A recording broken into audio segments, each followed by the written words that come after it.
अगला अध्याय। गणों के मुख से और नारद से भी सती के दग्ध हो जाने की बात सुनकर दक्ष पर कुपित हुए शिव की अपनी जटा से वीरभद्र और महाकाली को प्रकट करके उन्हें यज्ञ विध्वंस करने और विरोधियों को जला डालने की आज्ञा देना। ब्रह्मा जी कहते हैं, नारद, वह आकाशवाणी सुनकर सब देवता आदि भयभीत और विस्मित हो गए। उनके मुख से कोई बात नहीं निकली। वे इस तरह खड़े या बैठे रह गए मानो उन पर विशेष मोह छा गया हो। भृगु के मंत्र बल से भाग जाने के कारण जो वीर शिवगण नष्ट होने से बच गए थे, वे भगवान शिव की शरण में गए। उन सब ने अमित तेजस्वी भगवान रुद्र को भली भांति सादर प्रणाम करके वहां यज्ञ में जो कुछ हुआ वह सारी घटना उन्हें कह सुनाई। गण बोले, महेश्वर, दक्ष बड़ा दुरात्मा और घमंडी है।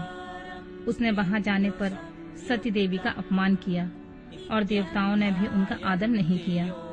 अत्यंत गर्व से भरे हुए उस दुष्ट दक्ष ने आपके लिए यज्ञ में भाग नहीं दिया, दूसरे देवताओं के लिए दिया और आपके विषय में उच्च स्वर से दुर्वचन कहे। प्रभु, यज्ञ में आपका भाग ना देखकर सती देवी कुपित हो उठी और पिता की बारंबार निंदा करके उन्होंने तत्काल अपने शरीर को योगाग्नि द्वारा जलाकर भस्म कर दिया। यह देख 10,000 से अधिक पार्षद लज्जावश शास्त्रों द्वारा अपने ही अंगों को काट काट कर वहां मर गए। शेष हम लोग दक्ष पर कुपित हो उठे और सबको भय पहुंचाते हुए वेग पूर्वक उस यज्ञ का विध्वंस करने को उद्यत हो गए, परंतु विरोधी भृगु ने अपने प्रभाव से हमें तिरस्कार कर दिया। हम उनका मंत्र बल का सामना न कर सके। प्रभु, वे ही हम लोग आज आपकी शरण में आए हैं। दयालु, वहां प्राप्त हुए भय से हमें आप बचाइए, निर्भय कीजिए। महाप्रभु, उस यज्ञ में दक्ष आदि सभी दुष्टों ने घमंड में आकर आपका विशेष रूप से अपमान किया है। कल्याणकारी शिव, इस प्रकार हमने अपना सती देवी का और मूढ़ बुद्धि वाले दक्ष आदि का सारा वृतांत कह सुनाया। अब आपकी जैसी इच्छा हो वैसा करें। ब्रह्मा जी कहते हैं, नारद, अपने पार्षदों की यह बात सुनकर भगवान शिव ने वहां की सारी घटना जानने के लिए शीघ्र ही तुम्हारा स्मरण किया। देवर्षि, तुम दिव्य दृष्टि से संपन्न हो, अतः भगवान के स्मरण करने पर तुम तुरंत वहां जा पहुंचे और शंकर जी को भक्ति पूर्वक प्रणाम करके खड़े हो गए। स्वामी शिव ने तुम्हारी प्रशंसा करके तुमसे दक्ष यज्ञ में गई सती का समाचार तथा दूसरी घटनाओं को पूछा। तात, शंभु के पूछने पर शिव में मन लगाए हुए तुमने शीघ्र ही सारा वृतांत सुनाया जो दक्ष यज्ञ में घटित हुआ था। मुने, तुम्हारे मुख से निकली हुई बात सुनकर उस समय महान रौद्र पराक्रम से संपन्न सर्वेश्वर रुद्र ने तुरंत ही बड़ा भारी क्रोध प्रकट किया। लोक संहारकारी रुद्र ने अपने सिर से एक जटा उखाड़ी और उसे रोषपूर्वक उस पर्वत पर दे मारा। मुने, भगवान शंकर के पटकने से उस जटा के 2 टुकड़े हो गए और महाप्रलय के समान भयंकर शब्द प्रकट हुआ।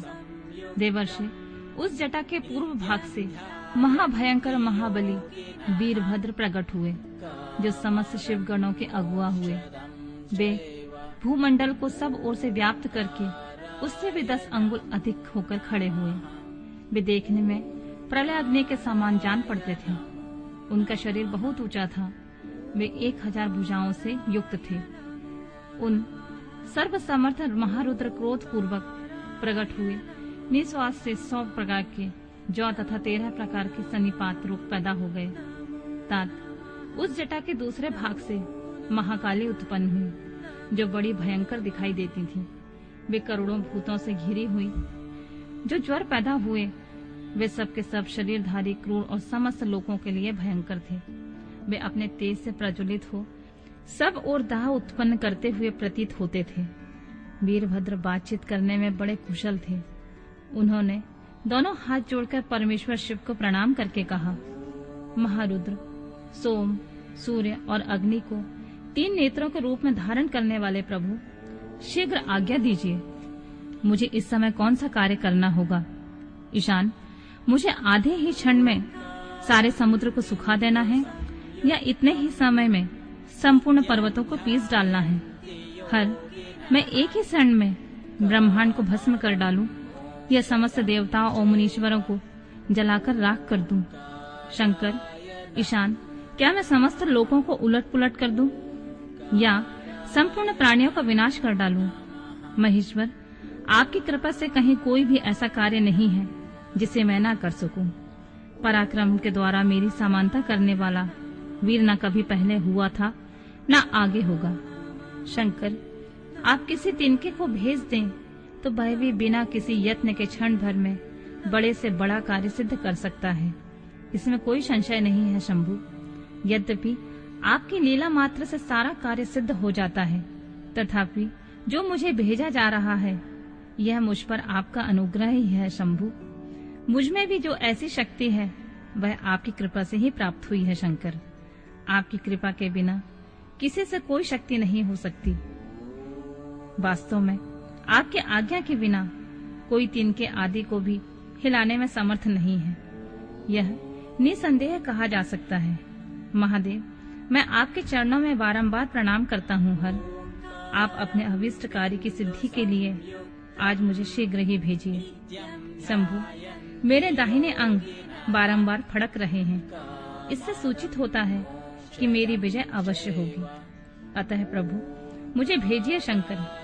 आज मुझे कोई अभूतपूर्व एवं विशेष हर्ष तथा उत्साह का अनुभव हो रहा है और मेरा चित्त आपके चरण कमलों में लगा हुआ है। अतः पग पग पर मेरे लिए शुभ परिणाम का विस्तार होगा शंभु।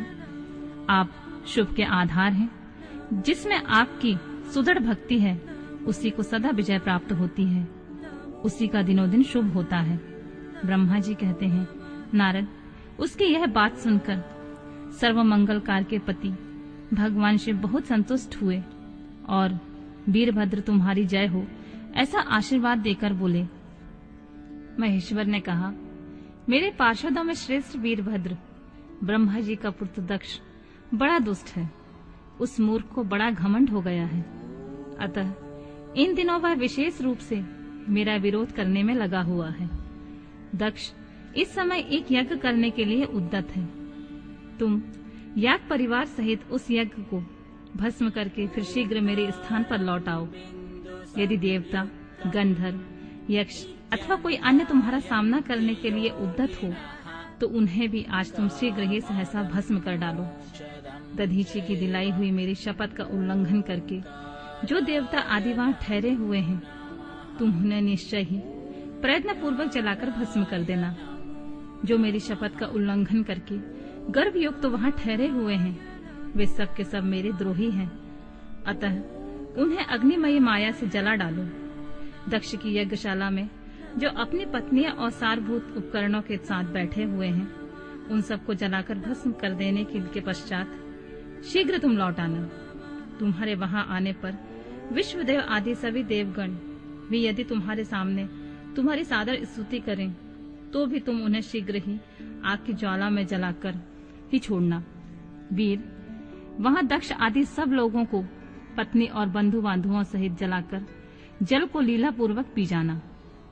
ब्रह्मा जी कहते हैं, नारद, जो वैदिक मर्यादा के पालक, काल के शत्रु तथा सबके ईश्वर हैं, वे भगवान रुद्र रोष से लाल आंखें किए महावीर वीरभद्र से ऐसा कहकर चुप हो गए।